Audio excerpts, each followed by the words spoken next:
But isn't it disappointing just how awful the media is? Now, I would submit to you that it's always been this awful. And I hear from people every year that I do talk radio, new people call in, and they're like, man, the media's just gotten so bad. No, you just started paying attention. The media has always been this bad. The media was this bad 10 years ago. The media was this bad 20 years ago. The media was this bad 50 years ago. The media was this bad when there was literally Hitler. You know how everything's literally Hitler now? Trump's literally Hitler. You're literally Hitler. Garrett over there on the board's literally Hitler. We're all literally Hitler. When Hitler was actually around, they were saying nice things about him. Walter Durante, from the New York Times, is going overseas and being a guest of the Stalin Empire and saying, oh, this Hitler guy, he actually seems a lot more tame and calmed down now that he got out of prison. How did that work out? Oh, no, there's not a bunch of starving Ukrainians in the Holodomor. There's no famine over here. Total lies. They've always been this terrible. Now, we have seen some especially terrible reporting go on, not just in COVID, because COVID was real serious, and we're talking about dying grandmas and preventing people from going to funerals and whatnot. But on the lighter note, what we saw last year, right at this time, was so awful. Remember, you were being told this time last year that Joe Biden is sharp as a tack. Not only is he good enough to run for president again, sharp as a tack. This Biden is the best Biden you've ever seen. And they were just 2 months away from kicking him out for being a human Roomba. Well, at the White House Correspondents' Dinner on Sunday, not attended by President Trump, they like to give themselves awards. The press corps likes to give themselves, oh, no, you're the best. No, you're the smartest. No, you do the best reporting. But it's a 100% hacky institution, so there's no surprise when the guy who gets up and gets the award for best journalism for covering Biden's mental decline, and he wasn't on top of it like we were. Listen to a little part of his speech where he tries to sort of gaslight you into thinking, no. The media wasn't lying to you this time last year. They were just fooled by the very clever cover-up of the Biden team. Really. One serious note. To my bones, I believe that reporting and the White House Correspondents Association is as necessary as ever. Okay, first off, that's a lie. It's so unnecessary that if it stopped existing and everyone in that room lost their job right now, the reporting tomorrow on the condition of the presidency would improve. And you know it. President Biden's decline and its cover-up by the people around him is a reminder that every White House, regardless of party, is capable of deception. Oh, can you believe that? Even Team Blue White Houses are not completely honest at all time. Well, duh, we all knew that. And you, sir, were not duped by the cover-up. You were part of the cover-up. To act like you saw what the rest of us saw and you came across with the honest opinion of, no, he's mentally fit. All these other people that are making fun of him and questioning it and putting together montages, what were you called? They were all called cheap fakes. I remember that. You remember cheap fakes? That was something that they tried to catch on for about 90 days until that fateful debate last June. Remember, this hasn't even been a year ago, and all these people were lying to us. No. You weren't duped. You were the one participating in the cover-up. We're all writing parody songs about him. We're all making memes. It was the number one joke cycle for the last 4 years is President Biden's mental condition. In fact, this is what we were saying when he was going through the election process in 2020. So to act like, oh, none of us could see through this very clever duping mechanism. No, not buying that for a second, sir. We continue with Alex Thompson. Or we try to continue. But being truth tellers also means telling the truth about ourselves. We, myself included, missed a lot of this story. No, you didn't. And some people trust us less because of it. We should. Look, either you are so slow, your mental capacity is so diminished and dismal that you saw the same behavior you saw and it didn't dawn on you that maybe this guy has lost a few steps over the years. So you're either that dumb or you were a willing dupe, which also means you've got to be really dumb. Either one of these options means you're either dishonest or dumb or both. But does anyone buy this? Do you buy this? Do you think the media was duped? Do you think they were tricked by the clever guy who doesn't even know where the exit door is? Or are they lying to you now to try and save their credibility? Because I think it's obvious. They're lying to you now to try and save their credibility. And you know what? Some of your lefty friends are doing it. It's not just necessarily people at the Washington Post that are doing it. It might be your next door neighbor. It might be one of your coworkers. It might be your niece with the funny haircut. Were they duped or are they lying? 800-288-9227. 800-288-9227.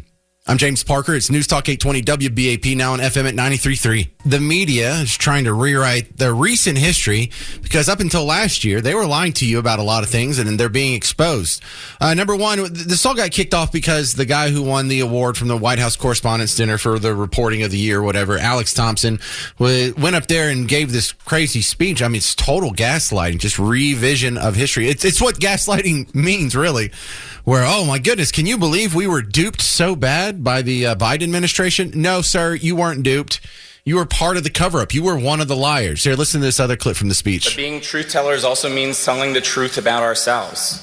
We, myself included, missed a lot of this story.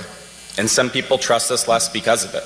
They should. We bear some responsibility. All of it. For faith in the media being at such lows. No, you deserve all the responsibility for faith in the media being at such lows. And you're still not telling the truth about yourself while you're saying, we need to tell the truth about ourselves. Look, aside from him not being sharp as a tack, which I'm sure you've heard that montage 10 times.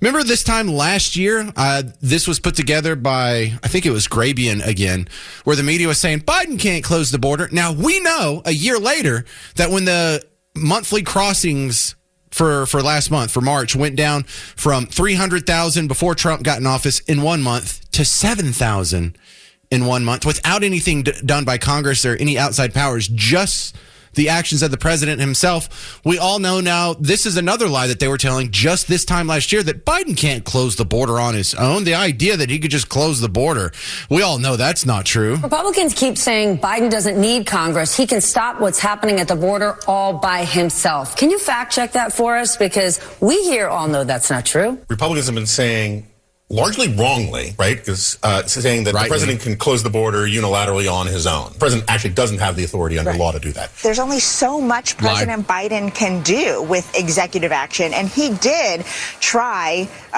to do whatever he could. Oh, sure he did. Sure he did.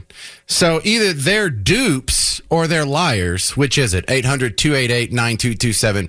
I think it's pretty obvious they're liars. This is Michael in Woodville. You're on WBAP. What do you think, Michael?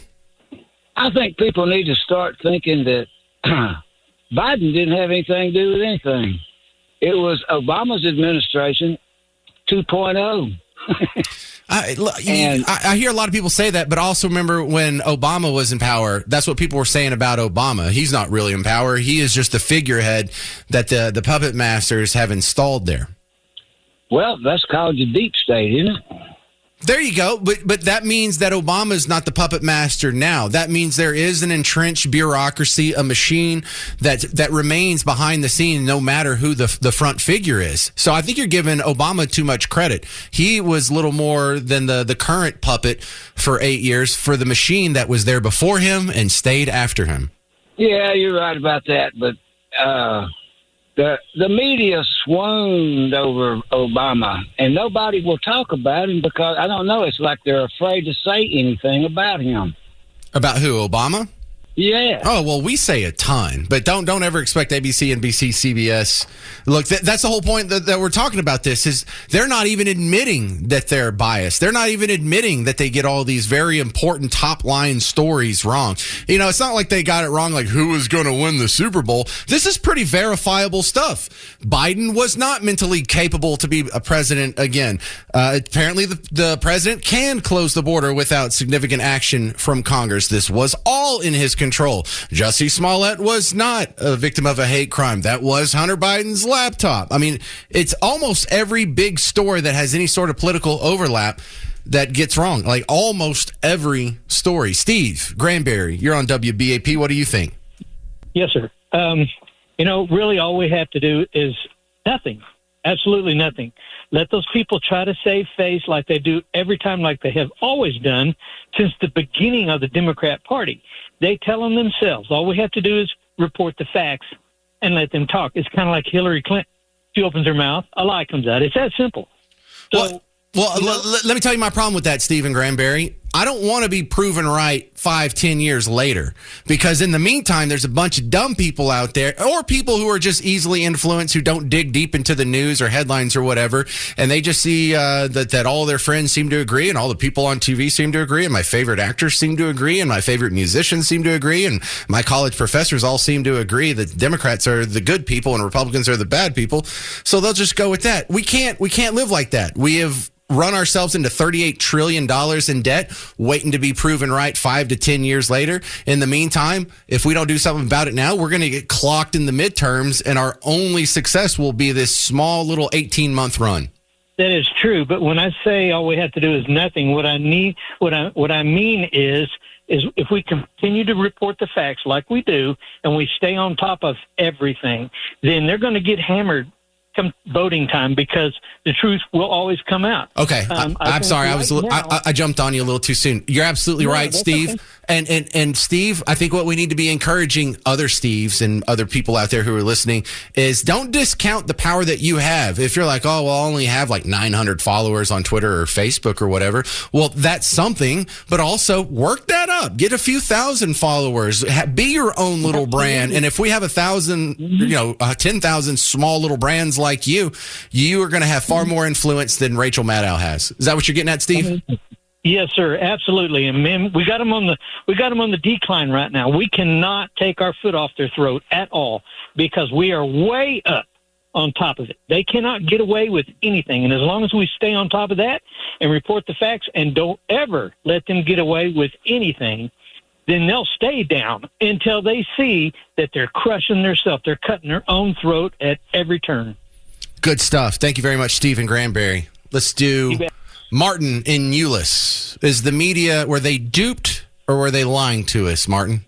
If you were duped by Joe Biden, your competency to vote must seriously be questioned. And if you're a journalist, you should be sued for journalistic malpractice and charged with election interference. Well, it seems really impossible that me, who just spent the weekend playing on a bunch of round hay bales with my kids, can be more informed about the president than the people in the White House press pool. That's just not a believable line that they were telling us 2 days ago at the White House Correspondents' Center. Hey, we've got to really buck up and, admit that we were duped. No, this was a straight up participatory cover up on the part of the media. And I don't understand how these people still keep their jobs. ABC, NBC, CBS, you're shameless. We know what MSNBC is. We know what CNN is. But the rest of you just need to admit it. You're just the same partisan political hacks as MSNBC. I don't know how they can look the American people straight in the eye. I don't know how they can look at themselves in the mirror. They're narcissists. They're incapable of self-criticism. Either that or they're window-licking levels of stupid, and I don't believe that. I don't believe they're that dumb. I think that maybe they think they're actually fighting Hitler, or they're just saying what all the people are saying around them so they can continue to have White House access and go to the cool parties like the White House Correspondents' Dinner. It served them well this far, just being the repetitive automaton that follows the talking points. It's got them all the way to the White House president's press pool. So it's not a complete loser in a career sense. It's just, when's the rest of America going to hold them accountable? One of the reasons why we had such a great turnout at WeatherCon and why we have such great ratings at WBAP, we have such a great brand and listening audience, is that you heard what the other side was saying all last year, and you heard what we were saying last year. Who turned out to be correct? Was Joe Biden fit to run for president again? Because they were telling you this time last year he was sharp as a tack. I and other people on WBAP were saying this guy's lost a step and he doesn't need to be anywhere near the Oval Office for another 4 years. Who turned out to be right? A year ago, I played you the montage in the last segment. The media was telling you that, well, you can't blame the president for all the illegals crossing the border. He can't do anything by himself. He needs an act of Congress. That's just not how it works. Everyone agrees. Everyone knows it. We know it's a lie. Can you fact check it? Because it's clearly not true. And then here we are. No great action done by Congress. All we've done is change presidents. And it went from 300,000 illegal crossings in 1 month to 7,000. So there's another big lie, and it just repeats itself over and over and over. Well, how do they try and maintain credibility? Their latest attempt, Alex Thompson, when he won the White House Correspondents' Dinner Award for hacky journalism or something, was saying, no. We weren't lying to you. We were duped. Who is buying that? 800-288-9227, 800-288-9227. This is Randy in Frisco. You're on WBAP. What do you think, Randy? So here's what I think. I got a few things to say about this. So, duped, no. Lying, no. Agents of propaganda, 100%. Well, how is that different than lying? So they are agents of propaganda. That's the issue. To them, it's not lying because they've been given information that they're to spread to the U.S. public. So the situation is, back in July 2nd of 2013, Congress passed the modernization of the Smith-Mundt Act. And the Smith-Mundt Act was like for the Agency of Global Media. What they did is they allowed the Agency of Global Media, which wasn't touched by DOJ. I haven't seen Trump do anything about this. It allows them to push information and narratives to the United States public. And the reason why they're able to get away with it is because part of it is that it says specifically on their website, can the U.S. AGM focus its broadcasting on the United States? It also says, how do you know that what the information that they're making available is actually good information? And they say the reason why you know that this is good information is it comes from the New York Times, CNN, and that's why Perkins Coie and the whole thing that was involved with Hillary Clinton and the Russia hoax went through that channel so that they could use this act to propagate it. Whenever all of those people that had all their security clearances came out and said that this is Russia disinformation about Hunter Biden's laptop, the reason why it had to go through the way that it did so they could push the narrative through CNN and everywhere else is because of this act. And the thing that nothing's being done about it, the biggest problem I have right now with Congress is the Republicans have the House, they have the Senate, they have the presidency, but they're doing jack nothing up there. That was what ticks me off. I don't think you need to focus on that act because they were just absolutely deplorable, dishonest hacks before that change happened. And I don't mean like the day before. I mean for decades before. They've always been this hacky your entire life. So even if we repeal that act or change it however you see fit, Randy, I don't see how that fixes the problem. One of the best things I heard today on a TikTok video of a lady that was part of the walk away movement, walk away from being Democrats. Right. What she said is the general way of life in America is Democrat. That's the general what you receive on a day-to-day basis. The people that you interact with, where you go to get your media and all that kind of stuff.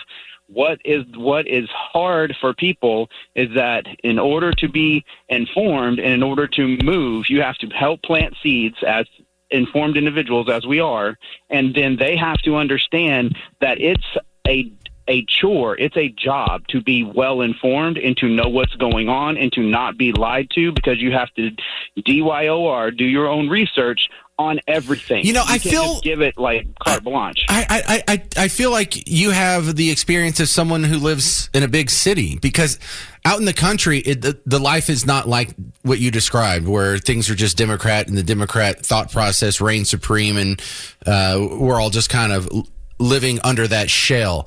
Because out in, like, if you're driving 2 hours in any direction, like where I'm from, what is on TV and what is in your real world are two completely different things. And so you never really pay a whole lot of attention to what's on TV, because when they talk about, oh, there was murders and the streets are flowing with blood. Well, not in my town. I live in Bugtussle. We don't have murders. We don't have car thefts. We don't have people who are getting stabbed at track meets or some of the other like homeless problems. And like when there was a BLM riot, you think there was a BLM riot in Bugtussle? You think there's a branch of Antifa in Bugtussle? Do you think we have ever had to deal with any kind of riot or people blocking a highway, or if we had airports out there, airports?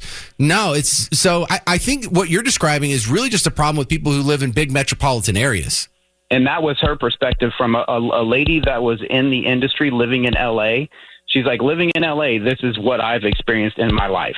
Me growing up in Lawton, Oklahoma, the third largest state in Oklahoma, I did deal with some of the turmoil of, you know, the high murder rates and whatnot when I was growing up, but it wasn't based on social economic strife. It was based more on, gang related and other stuff like that. So I've been done. But the thing is, growing up, being a Democrat as I was growing up, that's what really boggled my mind whenever I saw the 2020 election and the 2024 election, I believe, is that every single solitary county in Oklahoma voted for Trump, even though a lot of those Oklahoman counties are Democrat, because in their mind, they're old school Democrat, not understanding that things have shifted so hard to them being anti free speech and everything else that has been brought to light. And I didn't know. Okay, real quick. That they were the party of. Listen, I'm a little over time, so can you tell me in like 20, maybe 30 seconds top, what changed your mind from being a Democrat to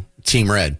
I became a father of 5, became a single parent, saw for 100% whenever I was trying to be the sole caregiver of my 3 kids, how the court treated me differently than my ex-wife, even though, she had left us. Oh, so you had systemic discrimination against you based on immutable traits. Gee, I wonder what that's like. Thank you very much. That's Randy in Frisco. Returning to the show is immigration attorney Kate Lincoln Goldfinch. She is based here in Texas and is going to help us make sense of some of these immigration stories in the headlines today. Welcome back, Kate. Hi. And I would also like to say, if Kate says something that I disagree with, you don't have to email me. I know.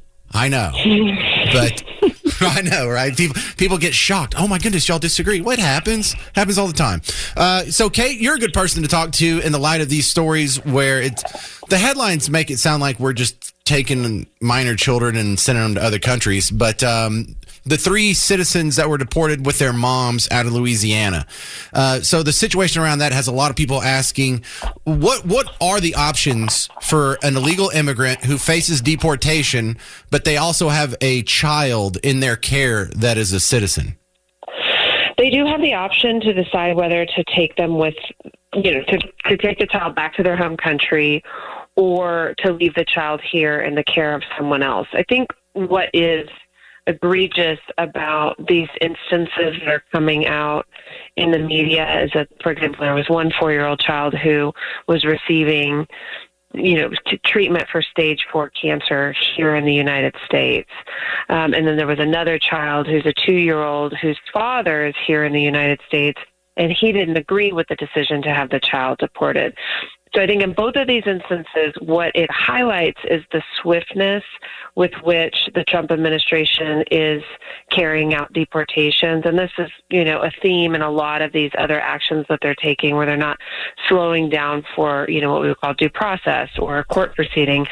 And then it results in these, mistaken, upsetting, egregious situations that could be resolved if we just had a little more slowness and caution going on. Well, so you say the problem is the Trump administration is acting with great swiftness, but I already support the program. You don't have to sell it to me, Kate. Well, I know that some people are going to say, well, that's a great thing. What I can tell you here, I'm an immigration lawyer. I've been working with people for 20 years. There are a lot of people who have an opportunity. They have legal status. They have a case pending. They're doing everything the right way. They're married to a U.S. citizen, or other compelling factors like their kid might die if they don't continue to get the treatment here, et cetera. So there's a reason that we have in this country the rule of law and the judicial process, and it isn't great. I will tell you up close and personal. It is not a great thing if we allow the administration to just railroad over what this country stands for, which is the rule of law and due process. And I know that people think, well, it's just the immigrants, they're not coming for us. The truth is this has happened already to U.S. citizens. The Trump administration has said they're going after U.S. citizens next. And it's concerning in and of itself with the immigrants, but it's also concerning about what it means this administration is willing to do to other people too. So what options are there for illegals that you would recommend? If you're an illegal and you get picked up, you're facing deportation, and you have a legal citizen child, what would you tell them to do as their attorney? Well, the first thing I would do is if someone's in a process, I would really advise them to already have an immigration lawyer. And I don't know whether these cases that we're talking about, whether these people were represented or not, but I do know that I read in the news that they all were detained going to a regular check-in, right, where they were complying, they were going to the check-in. And I think that's one thing that a lot of people need to understand right now is that even if you're doing everything the right way, you filed the application, you're going to the appointments, et cetera, you still can get detained. And so it's really important to have a pre-existing relationship with a lawyer who knows everything about you, and they can respond if there's an emergency. And then the second thing is if you've got a U.S. citizen kid and you're in the United States and you're undocumented, really having a plan for what will happen if I get detained. Do I want the child to go with me? Is my spouse or ex-partner in agreement with that? And if they're not, does a family court case need to be filed? I mean, these are things that people need to be thinking about before the emergency, ideally, because as we know, everything moves really, really fast when someone gets detained and it's hard to respond. All right, let me change my hypothetical a little bit. Let's say I'm an illegal immigrant here in America. I have a citizen child, but I want to voluntarily go back to my country. I don't know if I got a job offer down there, or maybe mom's sick and I want to go take care of her.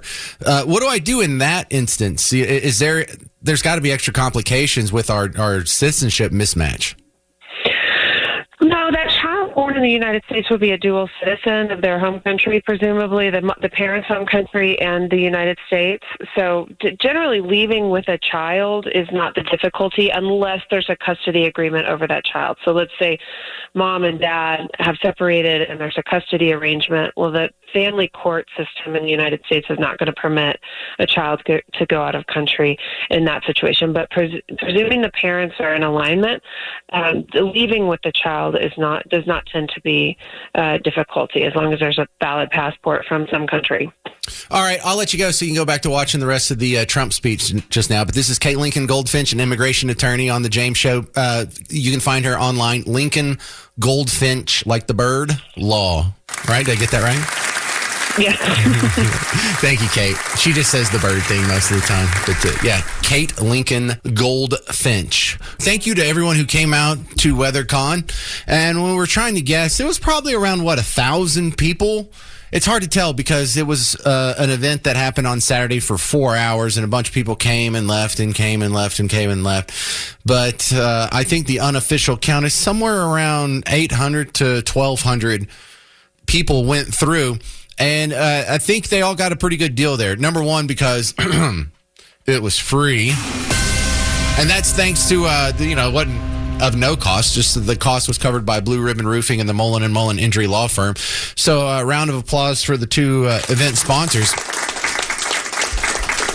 But at WeatherCon, also a big thank you to all the presentations that were done. The people that had the booths up for the kids, the face painters, the people that were taking over the arts and crafts tables for the kiddos. Thank you. That's amazing. And as a parent, I'm sure they were all super duper grateful because it's so hard to find something cool to do for kids that's not either super expensive or super dumb. There's an educational aspect there. And so what a relief it was for some families to actually be able to foster that and encourage that in their kids. And you made it happen. I didn't make that happen. I didn't plan this together and put it together. I didn't call the vendors. I didn't set up the tables. I didn't put up the signage. I didn't make the commercials to promote it. I just showed up. So a big thank you to all of our staff who put it together. We have a killer promotions team. But also, big thank you to Brad Barton and Fox 4's chief meteorologist, Dan Henry. Also, thank you to the people that were there from the National Weather Service. What was it? Michelle Dunn, wasn't that her name? Cool presentation from her as well. And look, it's still weird for me that I am a colleague of Brad Barton and Hal J, because I am like you. And this is an odd situation to be in, whether you're on radio or TV. It is super duper rare for a guy to be on a local station who's actually from the coverage area of the station, who's actually a local guy. I knew Hal J and Brad Barton not before I started working here, before I started working in radio, period. I just assumed they came with the radio. So it's still weird for me to say, oh, yeah, Hal J, I work with him. Ugh. So that's kind of weird. But it feels less weird that this year compared to last year, I had a lot more people coming up wanting to meet me, which makes sense. I'd only been on the air for about 4 months when we had it last year. Now I've been on the air for a year in 4 months. So I was hoping there'd be a little more interest in old Parker here. And there was. And, you know I sound like a pompous butthead sometimes, but I have a fragile ego as well. And you made me feel better. One of the cool parts was the Storm Chaser vehicles. They seem to get upgraded from year to year. And I got a good chance to take a look at a Storm Chaser vehicle. And one of the ones that there's a guy who works part-time here who also does that on the side. On the truck that he had outfitted for it, on the SUV, I should say, that he had outfitted for it, it looked like a matte paint job, but when you got closer, it was really rough. It turns out it was bed liner. You know the spray-in bed liner? If you put that on the outside of your car, it doesn't really look that pretty. It looks kind of questionable. It looks like your car's kind of fuzzy. But he says that's excellent for preventing dents from hail. Dude, that round of applause, that's genius. I hadn't even thought of that. So if you have bed liner on the outside of your car, it doesn't make it 100% hail-proof, but it makes it pretty much hail-proof. And I was like, cool. Well, what'd you put on the windows? So when hail's coming and you don't dent the car, what about the windows? What do you do to keep them from breaking? He said, well, nothing. We just replace them when they break. Thought that was funny. Also, what's new about Storm Chaser vehicles now as compared to the past, when you have the mounted computers on the inside of the cab, now there was 2 of them, and they were both tablets. So they don't take up hardly any room. And now you have what looks like almost a spaceship going on inside because you have like 4 different screens because there's already one with the car. There's the laptop that the guy has, but 2 mounted tablets were there too. So what are we in, the Starship Enterprise now? But they have such amazing tools at their disposal because on the top of the car was a Starlink receiver. So they have constant internet connection even when they go out in the middle of nowhere and they can't bounce it off a cell tower. And so they're able to run like real-time programs on those tablets with radar and with whatever detection instruments that they're picking up stuff with. So, I mean, that was just the coolest, most sciencey, scientific stuff that we had there. So that was great. Also, we had a bunch of great giveaways. There were people who would show up and they would go through all the vendors' booth and they would get a bag and they would leave with a giant bag, just stuff full of goodies. And when I say goodies, it wasn't just like candies and pens and a couple of rulers. And they're like Mullen & Mullen had cool hats, like must have been expensive hats. The ones with like the flat bill and the sticker on the front and then the mesh back, but it's like 3 different colors. It has the super thick embroidery on it. They had that. They had the big bucket hats. So if you want to look like Gilligan while you're mowing the lawn, that was cool. Blue Ribbon Roofing had a bunch of good handouts too. So a lot of people were just loaded down with loot by the time they got out of there. But I think pretty much everyone had a good time. Myself included. John, Tish, and Trevor were there from Blue Ribbon Roofing, so I got to meet the whole family behind the family business. And now I will be going to some golf tournament that they're sponsoring next month, so we can look forward to that remote experience. But if you didn't get to make it out, try and make it out next year. It's totally worth the effort. If it fits into your schedule, it doesn't cost anything, and it'll be really cool to actually shake your hand, and you can see me and judge me based on my appearance. But thank you, everybody, for an awesome Weathercon. That was fantastic. It's going to do it for the James Show. Stick around. Mark Levin is coming up next, and I can go ahead and preview what we're going to do on every show for the rest of the week. We're going to spend a little bit of time each show talking about some of these local elections that are happening Saturday, because people are reaching out to me and saying, I haven't heard a whole lot about this, and I don't know what's on the ballot or who to vote for. Or I don't have any idea what's going on, and no one's talking about it. Well, stick around for the rest of the week. We'll be talking about it on the James Show. I'm James Parker. It's News Talk 820 WBAP, now on FM at 93.3.